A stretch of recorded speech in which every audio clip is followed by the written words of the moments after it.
வணக்கம் மக்களே, வாங்க இன்னைக்கு ஒரு குட்டி மினி விளாக் பார்க்கலாம். இன்னைக்கு வந்து பொண்ணுக்கு எக்ஸாம் கிடையாது, லீவு. அதனால சீக்கிரமாகவே எலும்பி குளிச்சு எடுத்து உட்காந்துருக்கா. நான் வந்து பாவைக்காய் வாங்கினேன். வாங்கி பாவைக்காய் பொரியல் இன்னைக்கு பண்ணணும்னு நினச்சேன். ஆனால் எனக்கு டைம் இல்லை. நான் ஃபஸ்ட்டு வெண்டைக்காய் ஃப்ரை பண்ணி எடுத்துட்டேன். அதனால சரி பாவைக்காய் வந்து ஈவினிங் வேலை விட்டு வந்து பார்த்துக்கலாமேன்னு சொல்லிட்டு கட் பண்ணி பாக்ஸில் மட்டும் அடைச்சி வச்சுட்டு போனேன்.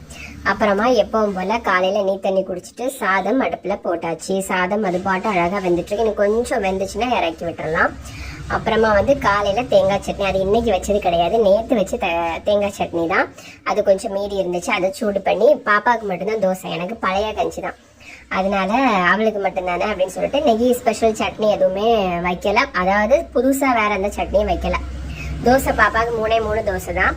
அதுக்கப்புறமா வந்து தக்காளி போட்டு நெய் மிக்சியில் கிரைண்ட் பண்ணி தக்காளி ரசம் பண்ணியிருந்தேன். அப்புறமா அதுக்கு காம்பினேஷன் வந்து வெண்டைக்காய் ஃப்ரை. இதுதான் ஃபர்ஸ்ட் பண்ணேன். என் பாப்பாவுக்கு வந்து வெண்டைக்காய் ஃப்ரைனா ரொம்ப பிடிக்கும். இன்னைக்கு சிம்பிள் டிஷ் தான். பஸ்ஸுக்கு டைம் ஆயிடுச்சு. எப்பவும் போல நான் கிளம்புறேன். பாய்.